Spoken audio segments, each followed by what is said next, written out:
Assalamualaikum warahmatullahi wabarakatuh. Selamat pagi, saya Unggul Pratiwi dari Universitas Indonesia. Pada kesempatan kali ini saya akan menjelaskan makalah saya mengenai analisis pragmatik pada iklan Emina Bright Stuff Face Wash. Mari kita langsung mulai saja. Berikut adalah daftar isi dari makalah saya. Yang pertama ada pendahuluan, kerangka teori, pembahasan, dan terakhir ada kesimpulan. Mari kita mulai dari pendahuluan. Nah, dari pendahuluan ini kita mulai dari fungsi bahasa untuk berkomunikasi. Bahasa berfungsi untuk sebagai sarana manusia berkomunikasi. Bahasa juga membantu manusia memenuhi kebutuhan. Terutama di sini yang akan saya bahas adalah di dalam kegiatan perdagangan yang secara tidak langsung dilakukan melalui iklan. Nah, iklan terdiri dari berbagai aspek untuk membujuk target pemasaran agar membeli produk atau jasa yang diiklankan. Sedangkan untuk membujuk target, iklan harus memiliki pesan yang dapat dipahami oleh pembaca. Nah, oleh karena itu, diperlukan analisis pragmatik untuk melihat apakah pesan di dalam iklan tersebut sudah dapat tersampaikan kepada pembaca ataukah belum. Di sini, saya menyediakan sebuah kutipan dari Kotler dan Armstrong yang menyatakan bahwa tujuan iklan adalah untuk menginformasikan, mengingatkan, dan membujuk konsumen untuk melakukan tindakan terhadap produk dan ide yang diiklankan. Dalam hal ini, tindakan biasanya dalam perdagangan itu berarti membeli sebuah produk atau menggunakan sebuah jasa. Nah, kerangka teori yang saya gunakan pada analisis ini adalah yang pertama teori tindak tutur yang disusun oleh Searle yang membagi tindak tutur menjadi 3 macam dan akan dijelaskan di bagian berikutnya. Dan berikutnya adalah prinsip kerjasama yang menyatakan bahwa setiap penutur harus mematuhi 4 maksim percakapan agar proses komunikasi dapat berjalan dengan lancar. Nah, yang ini adalah penjelasan lebih lanjut tentang teori tindak tutur. Yang pertama yaitu lokusi. Nah, lokusi ini dinyatakan oleh Austin bahwa lokusi hanyalah menuturkan sesuatu, menyampaikan informasi, berbicara, menanyakan, dan lain-lain. Dan berikutnya, ia juga menyatakan bahwa tuturan lokusi patuh pada kondisi kebenaran dan membutuhkan akal atau rasa dan referensi agar dapat dimengerti. Sedangkan referensi itu tergantung pada pengetahuan pembicara pada saat penuturan. Nah, yang berikutnya adalah tindak ilokusi. Ilokusi atau the act of doing something yaitu tindak tutur untuk mengatakan atau menginformasikan sesuatu dan dapat digunakan untuk melakukan sesuatu. Nah, Searle membagi tindak ilokusi ini menjadi 5 jenis, yaitu asertif, direktif, komisif, ekspresif, dan deklaratif. Yang asertif ini merupakan tindak yang menjelaskan apa dan bagaimana sesuatu itu adanya. Artinya tindak tutur ini mengikat atas kebenaran dan atas apa yang dituturkannya, seperti menyatakan, mengusulkan, dan melaporkan. Yang berikutnya adalah yang tindak komisif adalah tindak tutur yang berfungsi mendorong penutur untuk melakukan sesuatu. Nah, yang berikutnya adalah tindak direktif, adalah tindak tutur yang berfungsi mendorong lawan tuturnya melakukan sesuatu. Jadi pendengar yang diminta untuk melakukan sesuatu. Sedangkan tindak ekspresif adalah tindak yang menyangkut perasaan dan sikap. Jadi biasanya untuk mengekspresikan atau sikap psikologis penutur terhadap lawan tutur seperti mengucapkan selamat, memberi maaf, dan mengecam. Oke, yang terakhir ini adalah tindak deklaratif yang merupakan tindak tutur yang berfungsi membenarkan sesuatu, tindak tutur yang lain atau yang sebelumnya, yaitu menciptakan hal, status, atau keadaan seperti yang baru seperti memutuskan, melarang, atau mengizinkan. Nah, yang berikutnya ini mengenai perlokusi. Perlokusi yaitu tuturan yang disampaikan mempunyai pengaruh atau efek bagi orang yang mendengarnya, yaitu tindakan atau keadaan pikiran alam bawah sadar yang ditimbulkan oleh sebuah pernyataan atau tuturan. Jadi perlokusi ini adalah tuturan yang memiliki kekuatan untuk mempengaruhi lawan bicara atau lawan tuturannya.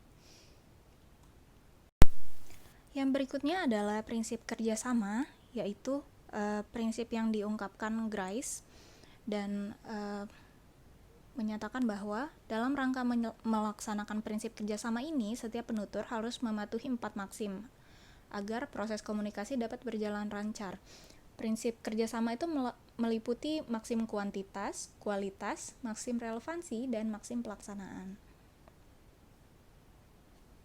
Nah, berikut adalah iklan yang saya gunakan dalam analisis ini. Dari iklan ini dapat ditemukan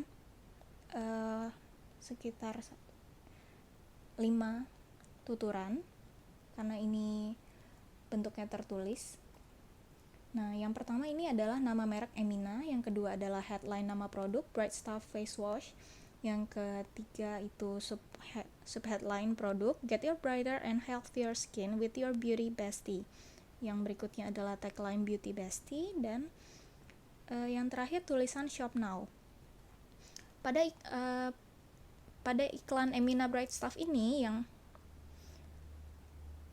ini adalah semua adalah tuturan tindak lokusi.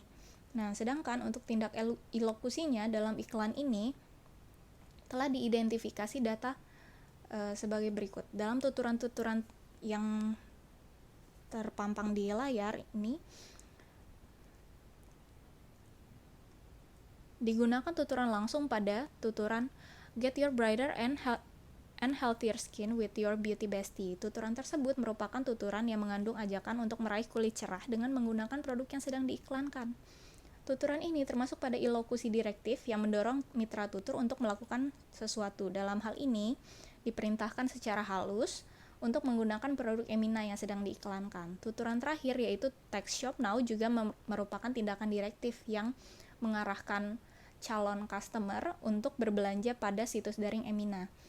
Pada iklan ini juga cukup banyak tuturan yang bersifat deklaratif, yaitu tuturan nomor 1, 2, dan 4. Tuturan yang pertama itu mengenai merek Emina, yang mendeklarasikan bahwa dan menunjukkan bahwa merek Emina sebagai produsen dari produk. Sedangkan tuturan nomor 2 serupa dengan nomor 1, yang menyatakan nama produk.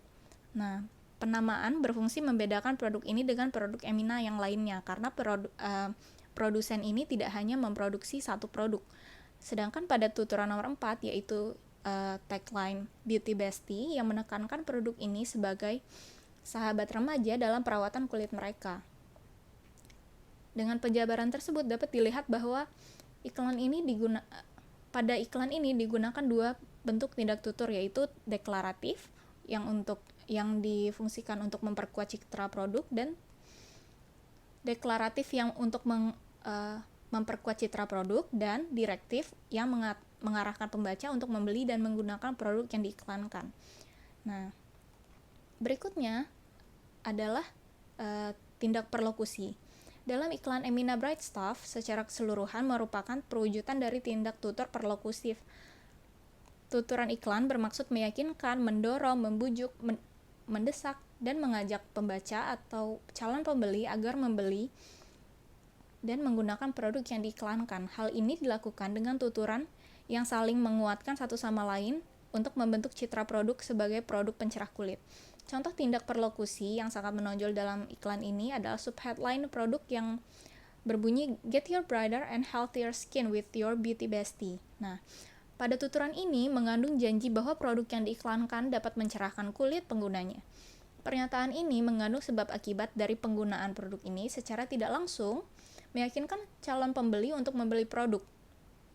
Dan dengan menggunakan produk ini bahkan ada hasil yang dapat dicapai. Berikutnya mengenai prinsip kerjasama. Penerapan teori prinsip kerjasama dalam bahasa iklan terkadang terjadi penyimpangan atau pelanggaran kaidah aturan percakapan yang ada.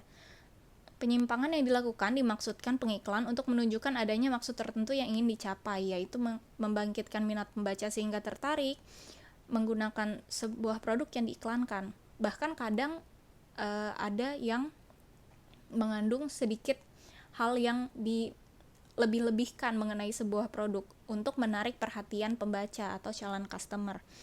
Dengan adanya penerapan prinsip kerjasama, para pembaca merasa diuntungkan apabila tuturan yang diutarakan pengiklan sesuai dengan kenyataan. Sebaliknya, pembaca akan merasa dirugikan dan dibohongi apalagi apabila tuturan yang diutarakan pengiklan hanya berupa promosi belaka tanpa ada bukti yang nyata. Dalam hal ini, tidak ada realisasi nyata antara hal yang dibicarakan dengan barang atau ijazah yang diiklankan.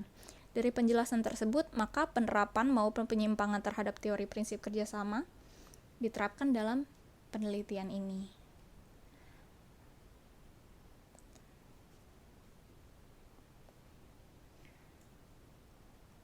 Nah, sebagai penutup, kita dapat menarik kesimpulan bahwa iklan ini membidik target pemasaran produk yaitu remaja putri dan dibangun dengan kerangka pragmatik yang baik sehingga tanda-tanda di dalam iklan ini dapat diinterpretasikan serta membentuk citra yang sesuai dengan target. Iklan ini menerapkan tindakan soft selling dengan menekankan pada klaim produk untuk meyakinkan para calon pembeli, dan hard selling yang dilakukan dengan penempatan ilokusi direktif yang mengarahkan calon pembeli langsung ke situs toko daring. Dan juga penempatan tulisan Shop Now yang tadi itu tidak cukup mencolok, namun tidak mengganggu estetika dan tampilan keseluruhan iklan ini. Sekian presentasi saya mengenai analisis iklan Emina. Wassalamualaikum warahmatullahi wabarakatuh.